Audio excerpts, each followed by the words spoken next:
Alrighty, coffee break over with. Back in the shop, and I have my little miter box and an X-Acto razor saw, and the two of these I'm going to use, or I believe I'm going to use, to cut my fret slots. But I'm going to see how it works first. I've had this thing for years and probably never used it. I needed it for a project and then didn't need it for the project, if that makes any sense. So bear with me, and I'm making test cuts on a little shim, and alright, we're in, and the whole idea of this is just very gently. I gotta get used to the blade swing here.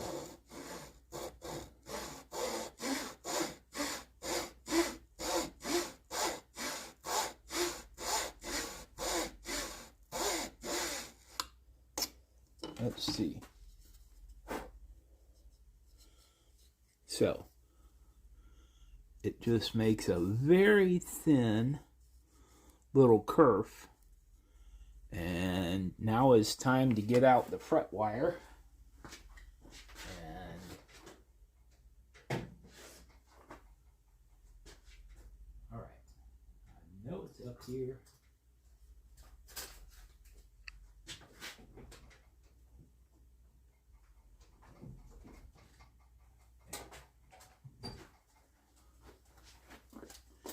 Now, this is the world's most expensive and precious fret wire. You may think that this is a paper clip, but indeed, what this actually is the bale for Christmas ornaments. This is a fairly good pick if you're trying to field expediently, like if you have a splint or whatever, and you don't have tweezers or a safety pin, you can bend these around into, I used to make little like name pins for my girls and things, just with the multi-tool, and give me something to do while they're playing at the park or whatever. I'd make little names out of them, or you do all kinds of little projects with a little stiff piece of wire. So anyway, the idea is that I'm gonna put these on. I'll take some super glue and put a bead of glue, and then run that. Now you have to straighten the paper clip, of course, but the idea is that your fret is going to ride in that groove, and then you'll glue it in place, but you want to maybe, let me see, grab my little angle file.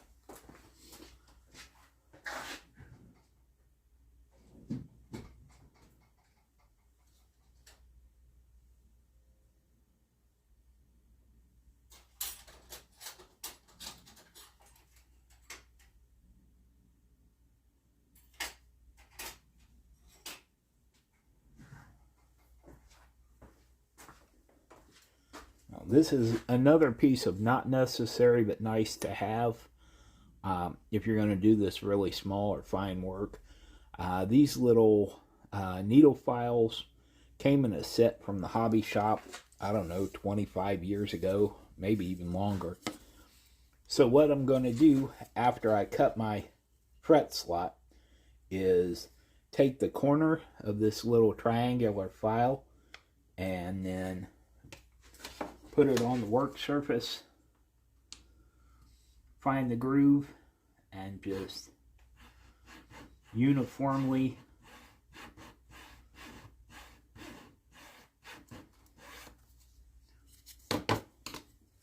and what that's going to do for us is make a nice groove for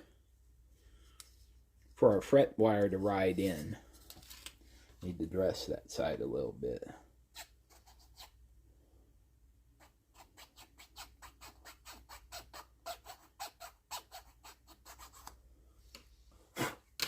Now, even pressure is everything in this process. And that gives you a nice low fret that will be easily played with the fishing line strings. And can you buy mandolin, or not mandolin, dulcimer strings? Sure you can. But this is a project using what's around.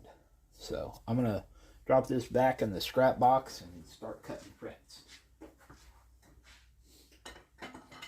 Or cutting fret slots, as it was.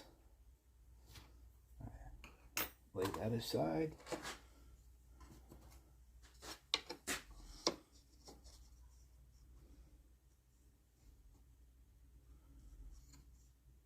This is probably not the painstaking process that I am making it, but I am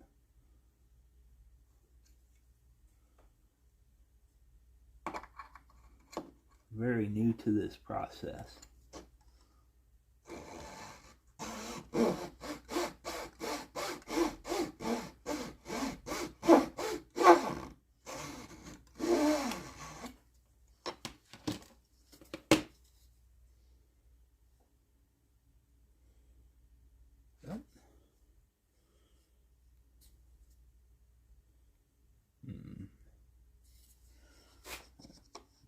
All right, our material moved on us a little bit, but it's just, I mean, it's very, very close.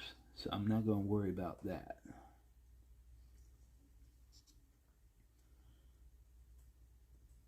All right, I'm lining up my line with the opening in the miter box and try a little different holding technique. All right, and we are right on it.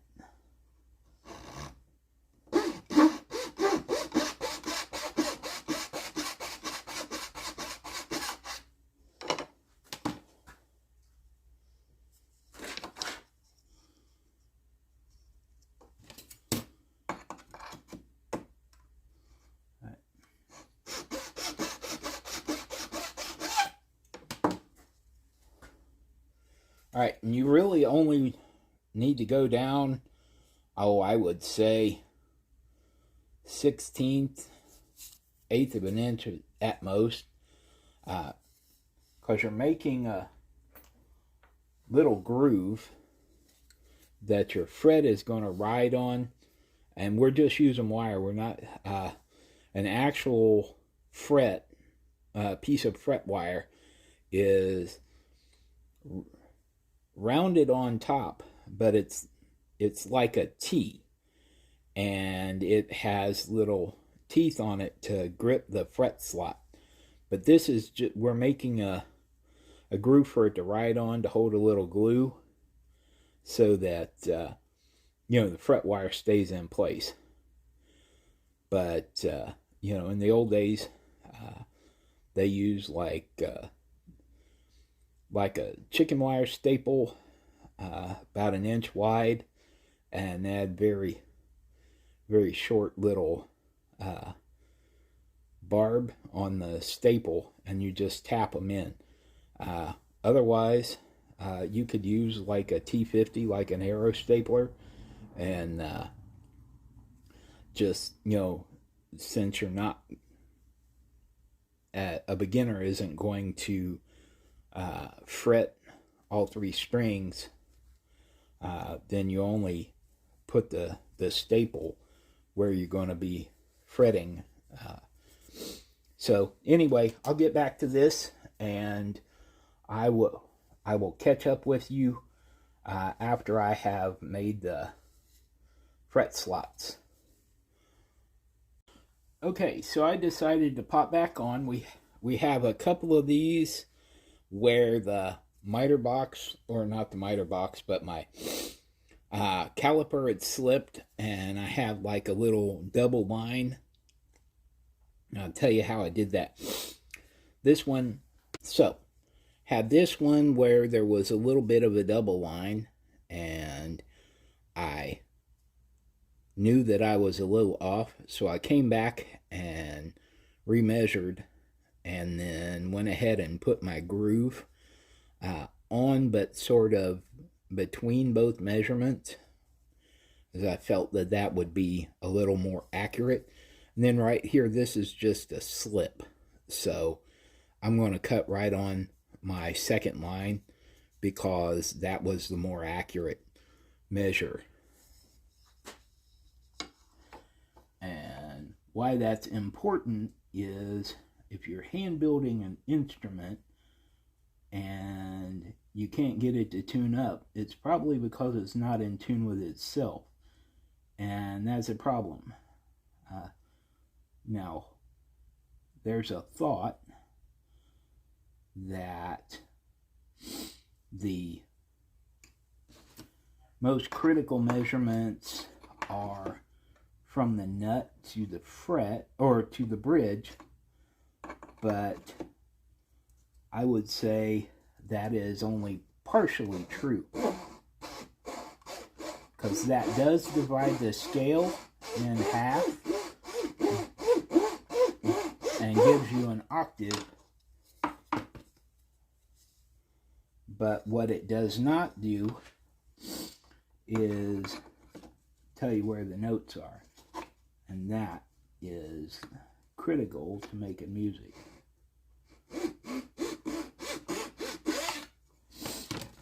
Unless you're just a natural player. I don't have that problem. I don't have perfect pitch either.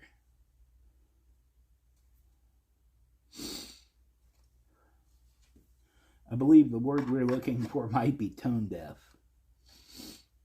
or selective hearing.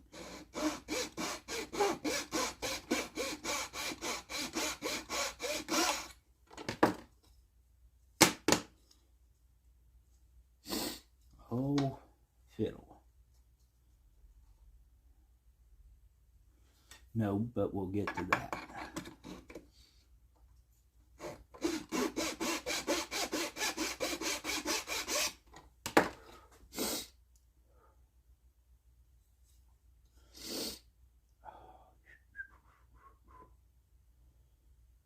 Alright.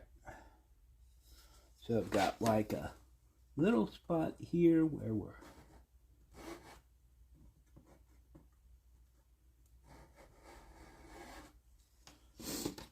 slightly uneven. Maybe there was just sawdust in the curve.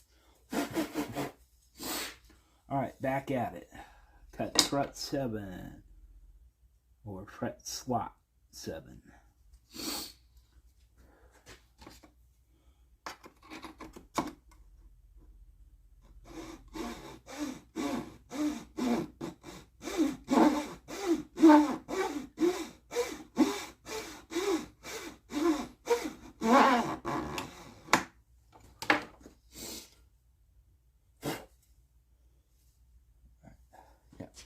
Got to put a little more weight on the back of my saw, as the front end of the saw is coming a little deeper. There we go. Well, the thing cuts pretty good, actually. Alright, we got to do a better job.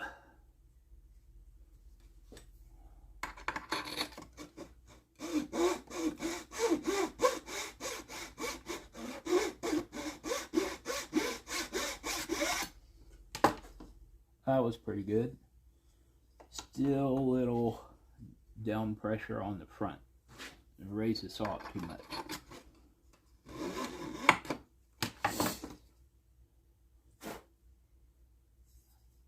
Alright. It's not going to cause us a problem.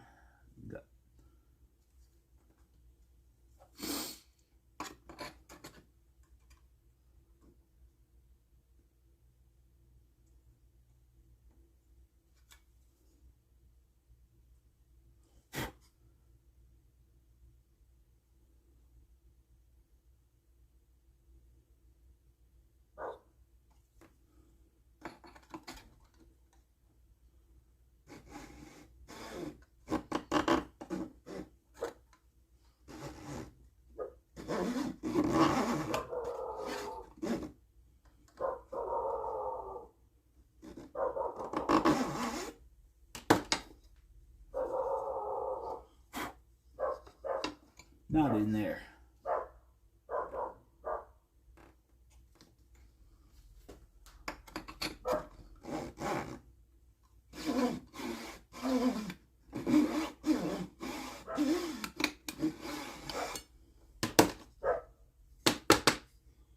Good.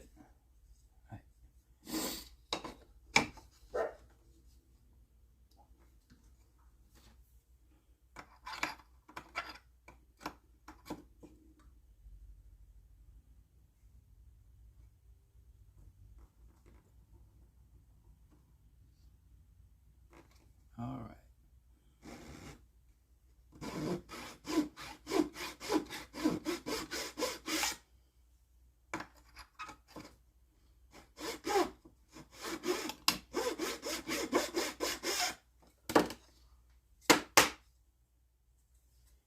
That's coming along good. Now I'm going to switch because the tail end was getting a little short to hold on to. All right. I'll come back after I have the last of my frets cut. Fret slots.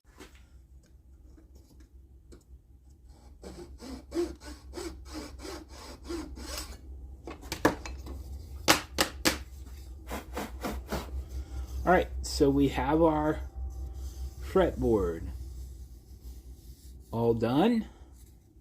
All of our curves cut. Got a little better as I went along. So I'm going to lay our fretboard aside, lay the razor saw aside. Hey you all, if you want to get in on this Plank Dulcimer challenge, it'll be our first project of 2026. I'd like to do a challenge every month. I don't know if that'll happen. But the Soldier Farms Plank Dulcimer Challenge begins January 5th, 2026. The brief is build a plank dulcimer based on the Hee-Haw plank from 1976. I will link information, an article by Shane Speal on in the description of the video. I'll also put it on my community page, and you know, there will either be a file there you can download or you know, some links. So the rules of the challenge are fairly simple and straightforward. You must begin with a board, either a single piece or a glue up, any wood that you want to use, no larger and no smaller than 24 inches in length, 3.5 inches wide, and 3/4 of an inch thick, you know, 1x4. So your dulcimer must have 3 strings, a fretboard, a nut, a bridge, a tailpiece, must be fretted and tuned. Number 3, a chambered body is optional. Electronics or not, we're not getting into electronics. It's an acoustic instrument. So you may use commercial strings, but no tuning machines. Make your tuners. Either make tuning pegs like I am, use some eye bolts, eye screws. I've even seen it done with cup hooks. It's very interesting. So then you're to enter, comment your channel name under the hashtag SF Plank Dulcimer Challenge.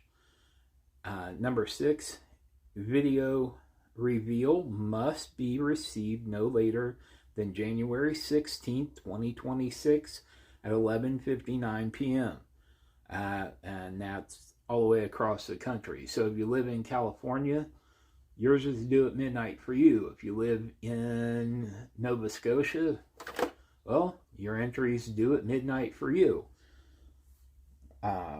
So your string gauges, you're going to have a melody string, which is a 0.012, a middle 0.014, and a bass string 0.024. These are very light gauges. It's a dulcimer. It'll be twangy.